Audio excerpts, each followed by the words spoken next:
right. Well, good afternoon, everybody. My name is Dallas Bryson, and I'm with the Northeast Holly Development Association, or NEDA. And we are here today for Money Talks. We've got Sharon Thompson with us from the VITA tax program at Peace. And we're going to talk about the relationship between paying for college and taxes.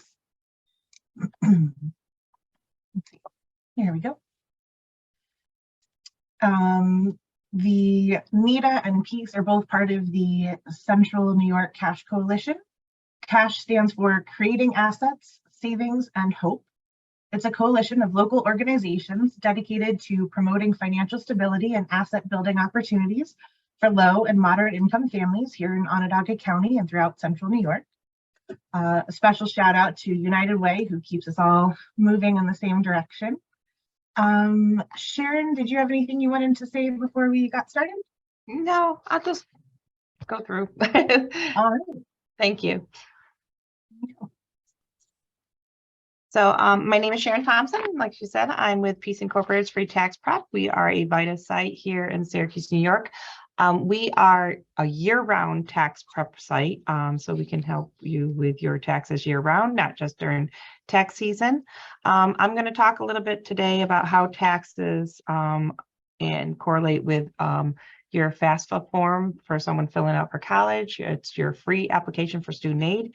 And this student aid form really takes it, it's not just for federal aid, but also sometimes the state aid and everything. They take this form to correlate everything that you would be qualifying for. To simplify this, we're just going to say you are entering college in the fall of 2023, just to simplify it instead of saying 2 years back and such. To fill out the actual FAFSA form, we actually have somebody coming in from On Point for College in 2 weeks. Yeah, 2 weeks on the 26th. So join us back then to actually go step by step on the FAFSA form. But I'm just going to tell you about how it is to get ready to do your FAFSA form in preparation. So the FAFSA form can be either filled out by FAFSA.gov or on my student aid mobile app. FAFSA, the form is open currently right now, started October 1st, and it ends June 30th, 2023. It's for if a student entering college fall of 2023, you will use your 2021 tax return. No need to wait until you do your 2022 tax return, because they're not going to ask for that. They're going to ask for the 2021 tax return. And they're going to ask for the parents and the student tax return. So it's the custodial parents tax return to correlate into that form. So if an example of saying custodial, it is, so let's say you live and reside with your dad and stepmom, it will use their tax return, not the dad's tax return and the mom's tax return. It's the custodial. So like you live with grandma, has custodial custody of the child, they will use the grandparents. It's who they live with, not, I would say, the biological parents. So it's easier to use a tax return when doing your form, your financial aid form, because they have this securely linked data with a data retrieval tool, and it links that right in there. Once you put that information in there, Social Security numbers, it links the tax return right into the form, instead of needing to know exactly all the income you reported. If they're, say, a parent had gig work or multiple jobs, then you'd have to add all these up, where it's just easier to use this particular form, because otherwise you're like trying to add things up, and it's just easier with the adjusted gross income to do it this way.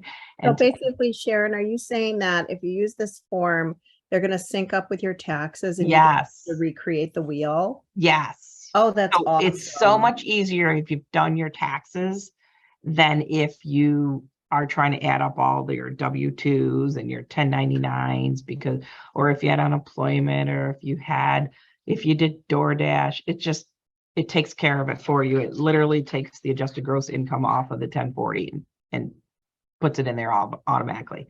It's this link, it'll say to the parent, like you enter the parent's social security number and did your parent file taxes? You say yes, and it'll go to the federal government. It retrieves it and connects it all together. So it becomes very simplified. They actually have simplified the form quite a bit. So it definitely is a lot easier to do this way. If you're not sure if you're going to go to college in fall of 2023, fill out the form anyways, because if you decide not to go, the aid will be canceled. Simple as that. It's better to be prepared than, not to fill it out and then all of a sudden, like, say mid-June, you're like, oh, I think I'm going to college, and then you're like frantically trying to get everything together. So it's just fill it out, take care of it, and and then make you can make your decision as you go along. But this way, you're one thing down and prepared. You can jump to the next slide. Thanks. What age does the FAFSA form does not look at the parent's income? Age 24. A parent is legally responsible for their child for college tuition until the age of 24.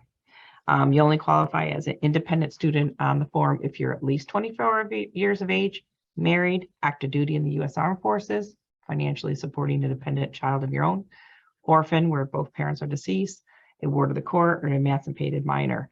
I'll give you an example. We had a woman come in and she did her taxes, and she had her daughter do her taxes as a independent. So she did not claim her daughter on the taxes, and her daughter claimed herself on her own taxes. It actually disqualified her for some financial aid. They actually had to come back in, and we had to do an amendment in order for her to show her as a dependent. And she thought that if she could claim her, not claim her as a as a dependent child, that it would help her financially, but she was under 24, and it actually hurt her in her financial aid and removed her out of some of the areas where she could have claimed, gotten some additional financial aid. So we did a fix for her, we did an amendment, and so that way she can reapply for the financial aid to get a little bit more help for college. So it's you're not going to trick the system, so to speak, in order to do that way. The number age, the magic number age is 24. I mean, I have a 23-year-old that doesn't live at home, so if she goes back to college, I would still be financially responsible. So next slide. So that brings us to, if you haven't filed your 2021 taxes, it's not too late. Please give us a call if your household income is under $58,000 in 2021, or if your household income is above that but under $73,000 in 2021, you can go to myfreetaxes.com, and it's a step-by-step, and you can file yourself for free, and it is free. It's sponsored by the United Way.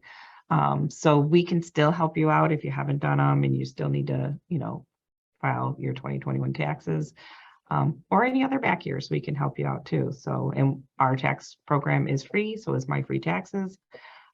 But we're here to help you guys out. And any questions? I do have a question. Sure. So do students already need to know where they're going to school, like be enrolled in a community college or accepted to a private college? Well, can this money be used at any institution? And if so, do you need to already be accepted or enrolled to apply for it? No, you can go ahead. You can anticipate. So I know that on Point for College, you'll be able to define that a little bit more, but you could go in there and put your possible colleges, and that way it'll send packages to those colleges, because every college is going to be different depending on how much it is, if it's a private college versus a state college, a SUNY system. But if you decide to go to another college, they'll just pull I think you go in and you make a change and add that college onto it too. So, oops. Sorry. My phone. Well, we'll have On Point clarify, but I think with the Yeah. federal, you can go to send it to a couple of schools. You But can this- send it to more than one. But the state TAP, you just take the top one you listed, and then after you've been accepted and made a decision, you finalize your TAP depending Yeah. on where you're And going. your TAP, you have everything starts with this FAFSA form, so you have to do that one first before you do the others. Yeah. And also you can list up the 10 schools. Awesome. Thanks, Rashad. Yeah. Mhm. We knew And we I had. can, to I do know you that. can list a bunch, especially, in October. I mean, you're just kind of looking and browsing maybe. So, I mean, but again, fill it out because, if you change your mind and something happens, at least it's already taken care of. It's one less check mark that you have to deal with, but And it it's so is a nice lot they easier. use last year's taxes and you're not rushing. I mean, when I was young, we had to rush to finish our taxes to get our FAFSAs in, and that's changed. Yeah, and I mean, yeah, because you don't, some people are like, oh, I gotta wait till I do my 22. Again, let's say the person's going into college fall of 2023. Oh, I gotta wait until my 2022. It will not look at your 2022. It will look at your 2021 is where it's going to be. And it's just so much easier if you have your taxes done too, because then it just will pull all that information and, and then you don't have to worry about, figuring out average gross income. It takes care of all that. You don't have to worry about adding everything up. It'll pull it all right in, and it'll pull the parents and it'll pull the students, if the student did a tax return, because it says, did you do a tax return, and then it'll pull it. I feel like this is probably a question on for the 26th for an On Point person, but we're living in such unusual times. People's financial situations are often changing dramatically from year to year here. I'm sort of assuming that, once you fill out your FAFSA, if you had an unusual year in this past tax season, that, you can always call your financial aid office and discuss it with them. That's probably something more. Yeah. On Point will probably answer that more, but I know myself, we had a few years back and stuff, we had to make some adjustments and stuff. And the college that she committed to, we went and talked to financial aid office, because it's like with the form, it's going to be what it is, but to discuss with the college more of what your more special needs that you need to have taken care of.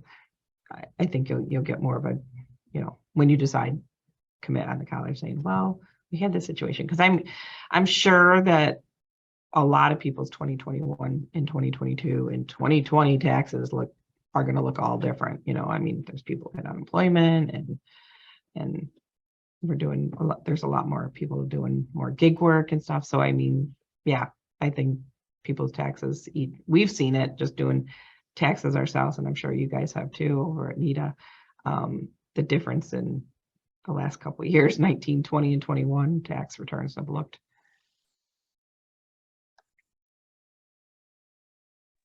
And then another question, what about somebody going back to college if they'd already finished an associate's or a bachelor's before, and wanted to go back for another degree and they're over 24?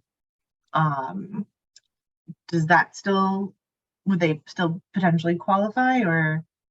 That probably is more of a question for On Point, because I know financial aid, say they're going back say they had an associate's and they're going back for a bachelor's, they still would have to fill out the FAFSA, that FAFSA form. But they would fill it out as long as they weren't being claimed as a dependent on a person. After 24, they can go back as a independent, I guess you want to call it. They go back on their own record.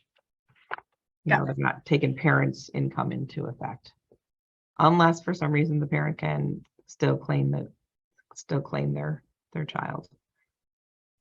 Got it.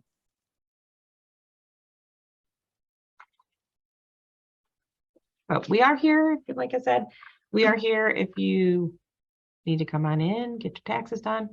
We're here year round. We've been doing taxes all summer long. Thank you. Fantastic. Thank you for speaking with us today. And next week on October 19th, we'll be speaking with a representative from Fidelis about open enrollment for health insurance. So,